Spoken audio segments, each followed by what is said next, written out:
Hi, good morning. Good morning, baby.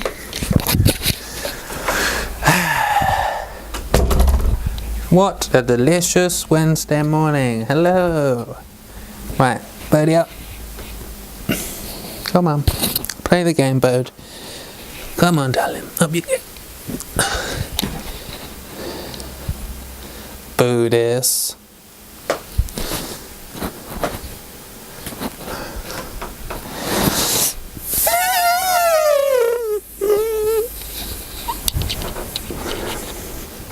Say hello, Bodis.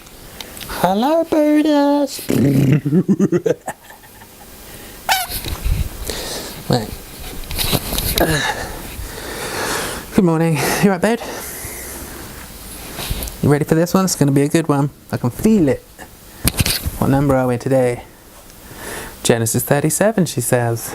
Is that right? Okay. If you say so, my love, let's have a look. Is this one of your faves? Blah. Okay. Chapter 37, please. Are you going to read along with me, Bode? And Jacob dwelt in the land wherein his father was a stranger, in the land of Canaan. These are the generations of Jacob. Joseph, being 17 years old, was feeding the flock with his brethren, and the lad was with the sons of Bilhah, and with the sons of Zilpah, his father's wives, and Joseph brought unto his father their evil report. Now Israel loved Joseph more than all his children, because he was the son of his old age, and he made him a coat of many colours. And when his brethren saw that their father loved him more than all his brethren, they hated him, and could not speak peaceably unto him. And Joseph dreamed a dream, and he told it his brethren, and they hated him yet the more. And he said unto them, Hear, I pray you, this dream which I have dreamed. For, behold, we were binding sheaves in the field, and lo, my sheaf arose, and also stood up right. And, behold, your sheaves stood right about, and made obeisance to my sheaf. And his brethren said to him, Shalt thou indeed reign over us, or shalt thou indeed have dominion over us? And they hated him yet the more for his dreams, and for his words. And he dreamed yet another dream, and told it his brethren, and said, Behold, I have dreamed a dream more. And, behold, the sun and the moon and the 11 stars made obeisance to me. And he told it to his father and to his brethren, and his father rebuked him, and said unto him, What is this dream that thou hast dreamed? Shall I and thy mother and thy brethren indeed come down to bow ourselves to thee to the earth?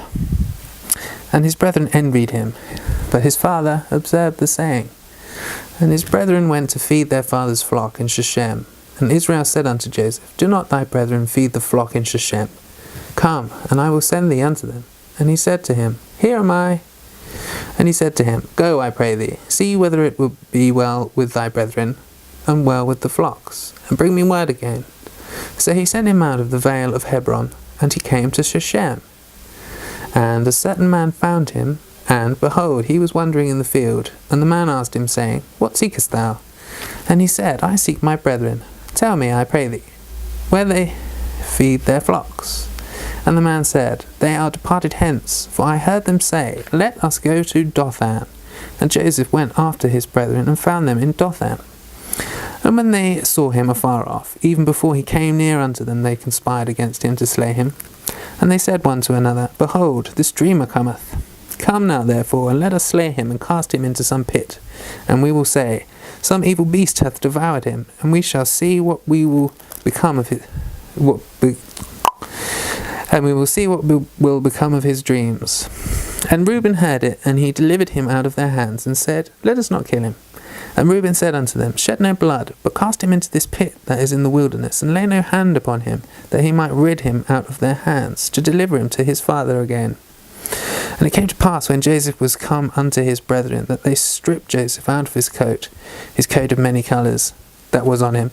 And they took him, and cast him into a pit.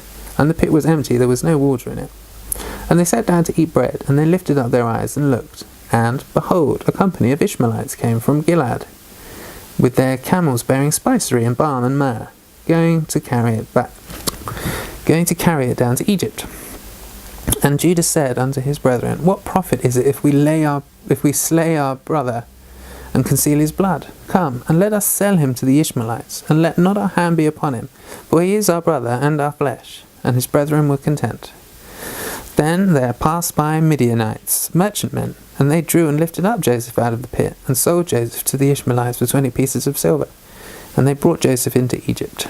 And Reuben returned unto the pit, and behold, Joseph was not in the pit, and he rent his clothes. And he returned unto his brethren, and said, The child is not, and I, whither shall I go? And they took Joseph's coat, and killed a kid of the goats, and dipped the coat in the blood. And they sent the coat of many colours, and they brought it to their father, and said, This have we found. Know now whether it be thy son's coat or no. And he knew it, and said, It is my son's coat. An evil beast hath devoured him. Joseph is without doubt rent in pieces. And Jacob rent his clothes, and put sackcloth upon his loins, and mourned for his son many days. And all his sons and all his daughters rose up to comfort him. But he refused to be comforted. And he said, For I will go down into the grave unto my son mourning. Thus his father wept for him. And the Midianites sold him into Egypt, unto Potiphar, an officer of Pharaoh's, and captain of the guard. The adventure continues. Nice and not too many names in this one. That's good, isn't it? Makes a difference. Come on then.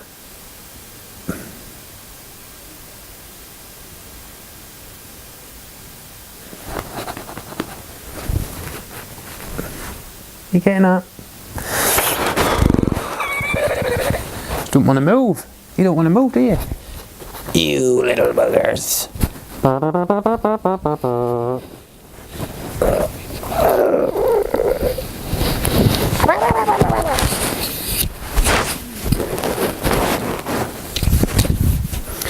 Thank you for your time today.